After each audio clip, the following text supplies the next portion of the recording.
Hello, this is Yanis Pantelidis. I am your SM630 module leader, and this is a video mainly about the dissertation topic proforma and submitting your dissertation topic so that we can allocate you a supervisor. So if you go into Student Central and you clicked Studies, you pick SM630, and then you are interested under Module Information. This link right here takes you to this area, and you're interested in all of this, which is specific to Eastbourne students. The Wittenberg students are interested in this, and some of the links like this one is identical, is the same dissertation pro forma. But anyway, back to Eastbourne students. We'll use this as the example for this video. What some of you have been concerned about is the number of dates that you need to be concerned. Well, there are only 2 deadlines. So you don't need to worry about much. If you click the scheme of work this is for the Eastbourne students, as I said before, and you say OK. And if you scroll down, you will see that there is only one deadline for the topic proforma, which is the 5th of November by 11 a.m. or just before 11 a.m. And then, of course, you've got this other deadline, which is near the end of your studies, pretty much, 28th of the 4th, before 11 a.m. You will have the full dissertation, which you should have submitted by then. And then there's some more information about marking of dissertations. But in terms of deadlines, one in November, one in April, that's it. Simple as that. Now, right here, I did suggest, and I thought, or I was under the impression Turnitin could not cope with the mechanism I wanted to introduce. And I suggested I was going to use a separate hyperlink. But you can forget this env hyperlink provided. All you have to do is submit the proforma that I will show you in a minute via the Turnitin. It's an even more simplified process. We double-checked with the engineers, the colleagues who are looking after Student Central, and we figured a way where we can have Turnitin anonymous. So when you submit your proforma, the potential supervisors will not know your name. So it makes it fair. They look at the topic, and if the topic is interesting to them, they will make a note with their name, which will then help Claire and I pair supervisors with supervisees. I'll explain that a little bit further once I open the proforma. Now, where do you find this proforma? This proforma is found here, and I've put it into asterisk so it's easy to see. And if you open this,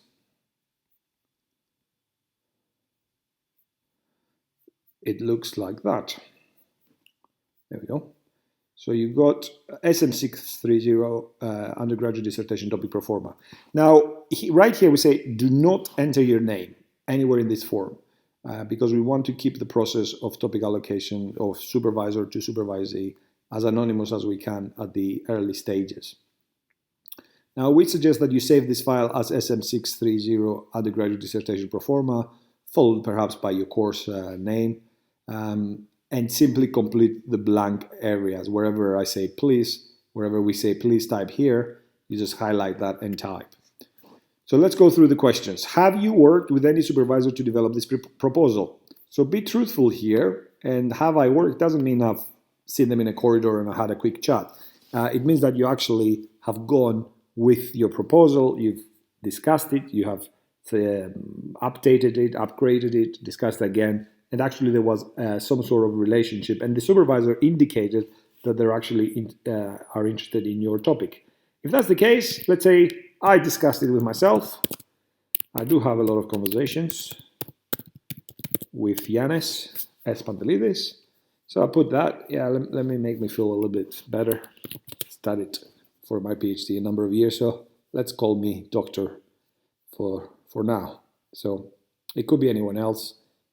If they worked hard for a PhD, give them that credit and give them the title. What course are you studying? Well, right here is, maybe BSc, Honors, International Hospitality. Now, I'm going to save this before I lose it. File, save as. And I'm going to save it. Where it says no course specified, I will type here I can just type hospitality. Number three, a number of subtitles for the questions about your dissertation. So here, this is all about, number three is all about your topic. A dissertation title. Now here, you need to keep it very simple. And in most cases, in my experience, people come with 20 word titles, but when they think about it, they actually can very easily bring it down to 7 words. So 1, 2, 3, 4, 5, 6, 7. Yeah, you've got a possibility to add 3 more, but try to keep it simple. Imagine you're trying to tell your grandma or your, I don't know, if you've got a little brother, your 6-year-old brother, what it is that you're doing. The simpler the title, the better.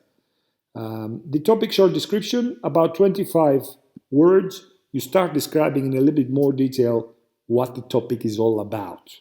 Because sometimes from the title, it might be that you're doing something that you might want to look from a manager's point of view or from a consumer's point of view, and the title might not betray that. So here, the topic short description, about 25 words maximum, should give us a clearer view as to what it is that you're researching. Now, when you were developing, or as you're developing the topic, you are using a number of keywords. If you go on online library, there'll be a number of keywords that you're using trying to find relevant articles and books. We just want those 5 keywords that you think were the ones that yielded the best results for academic articles you found very useful or very interesting. So I'll say hotel in this case, I don't know, restaurant, hospitality, what else can I put? Food, and I'm just making this up because I don't have really a real title in my head. Let's put service. Now, normally you would have more than 5 keywords, but we want the five best keywords that really help you. Here on 3D, you are stating your aim and objective. Now, those of you who have done, well, all of you have done research methods because you've gone through a second year.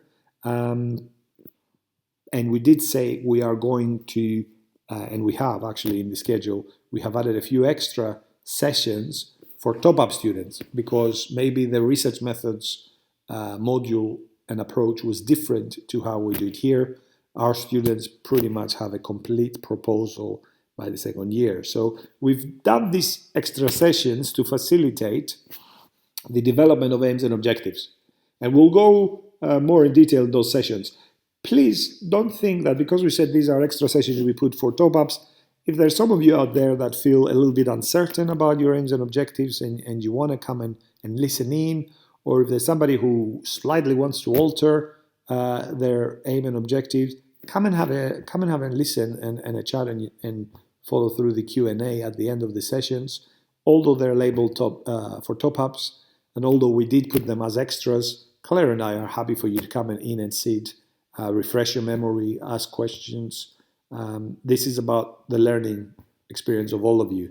So we don't want you to think, oh, this is just for top-ups, so I'm not going to go. Having said that, just to remind that some of the objectives are going to be about the literature review. In other words, the theoretical underpinning of your research. So it's very important. In some cases, it might be the 2 first objectives might be very much about the literature, but keep that in mind. The aim is the big target that you have, and the objectives are those little steps that you need to take to reach the aim. That's a good way, I think, well, it works for me. That's the way I try to think about the difference between aims and objectives. So you could type here, you could say aim, and then you can say objectives. And normally we expect to see around 4 objectives, and maybe 5. Depends on the dissertation, and it depends on the topic. Now, proposed methods, in bracket methods, of data collection. Now, I believe that it's too early always to be set on the actual method, but it's not too early to have an idea. And I always say, if you're thinking about method, try to focus on one and do it well. So instead of writing 3-4 different methods, which suggest you don't really know which one you use, you haven't really reflected upon what you're trying to achieve, use one, defend it well, use a book like Saunders or Sekaran, and say why you think this method would be one of the most appropriate methods for the topic that you are going for. So defense is the key keyword here, really, but also critical thinking and showing us a little bit of insight. I mean, don't worry, these all will be developed further with your supervisor as well, but right now, just getting an idea of where you are is quite important for the topic proforma so that we can allocate you as accurately as possible. This one is the top 10 sources that you have consulted so far. So you probably have read quite a few articles around your topic, but choose the top 10 sources, any books, any articles, any other relevant sources. Now, the style of referencing that you're using, I'm going to minimize this, and I'm going to go back to Student Central because I want to show you where, let me put this, minimize that. I want to show you where you can find the handbook that is specific for referencing. So the referencing handbook, sorry. You go back to studies and you find my school. And when you click on my school, right here, you've got, did I miss it? Where is it? Student handbooks and other university docs. Let's click on that. Now here you've got a number of handbooks, but the one you're looking for is about fifth. 1, 2, 3, 4, 5, which is the referencing guideline for SASM. Now Harvard referencing, which is the one we use, has a number of different ways of doing it. Some people like brackets, others don't like brackets. Some Harvard referencing has the town at the end, others have the publisher at the end. So this tells you a little bit about referencing, how the style works, and it tells you the exact way that the school of sport and service management likes the referencing. So here's an example of how they like it. So you can go through that. And now remember, if you're looking at the dissertation handbook, there might be some referencing left in there in some section from a different year. So I always say this is your referencing Bible. No matter what you see anywhere else, this is it. So that you can, if anybody disputes, if a supervisor disputes, you can throw the Bible at them. Now let's go back to our proforma. The important thing with referencing, really, for me personally, is to be consistent. For many other colleagues, is not only to be consistent but and accurate, but also to be utilizing exactly the Harvard referencing that the school wants.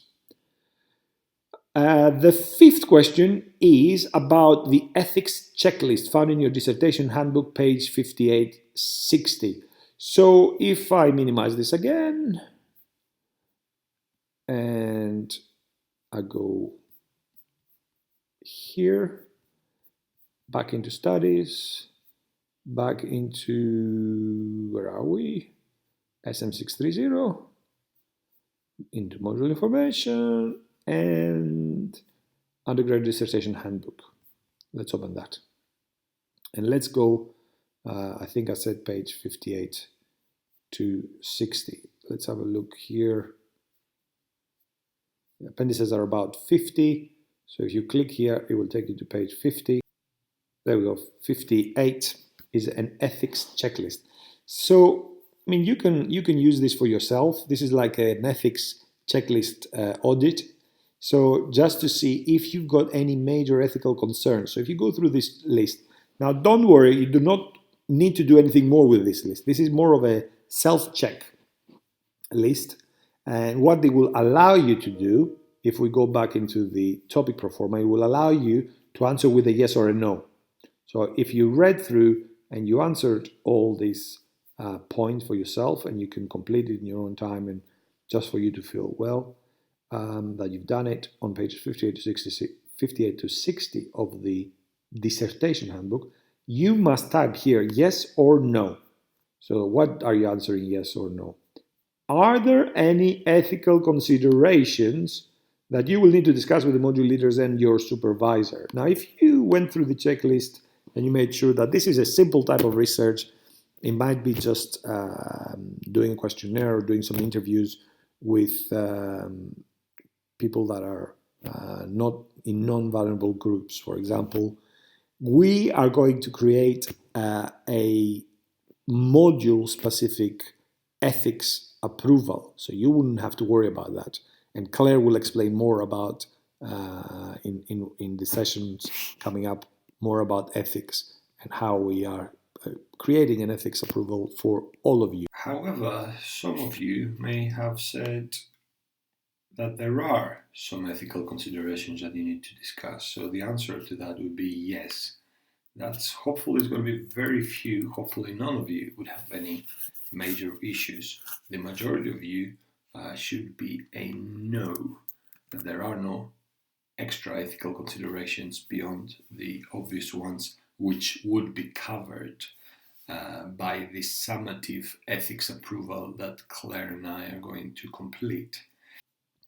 Once you have completed the form, don't forget to save throughout. Upload and Turnitin by using the appropriate link by the 5th of November, 11 a.m. latest. Now, where do I find this link? Let me minimize again. I'm going to go into assessments and grades. Boom, boom. There we go. And I've got this. I've got dissertation, topic proforma. And if you miss the deadline, you have to go into this, which is late submission or extension. So if I view and complete this, if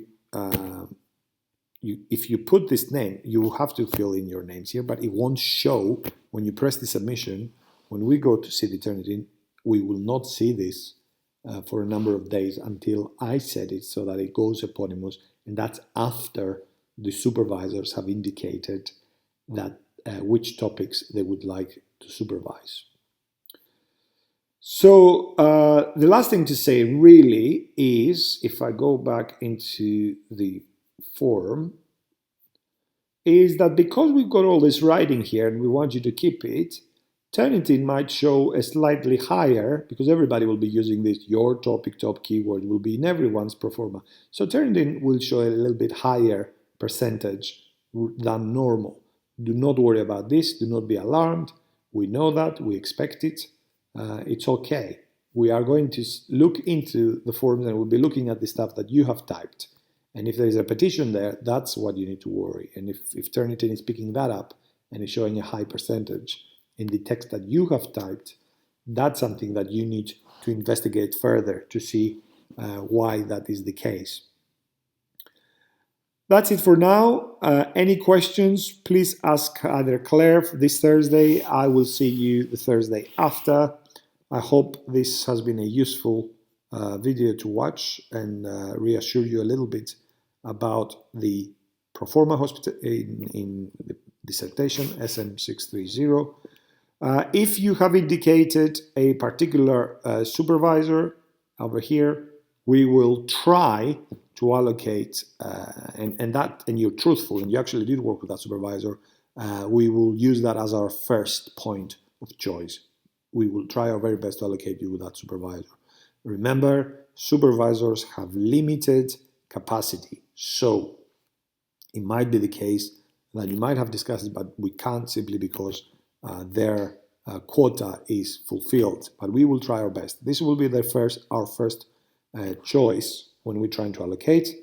Second will be the comments that potential supervisors have made. If somebody, let's say I saw a topic that really feel excited and I put my name, I'll be interested about that. We will use that. And then finally, we will be, for any topics that no supervisor has put their name down, or you did not work with any supervisor, don't worry. We will be reading your aims and objectives and your methods and all of these elements, and we will be making a decision based on the expertise of any supervisors that have capacity to supervise you. All supervisors are experienced colleagues. They have supervised quite a number of dissertations over the years, so you have nothing to fear. They will take you through the very beginning all the way to the end of submission of your dissertation. But make sure, as we said in the earlier session, that you are organized and you manage your supervisor. Good luck. Hope to see you soon. Any questions? Come and have a chat with myself, Yanis, or Dr. Claire Widget.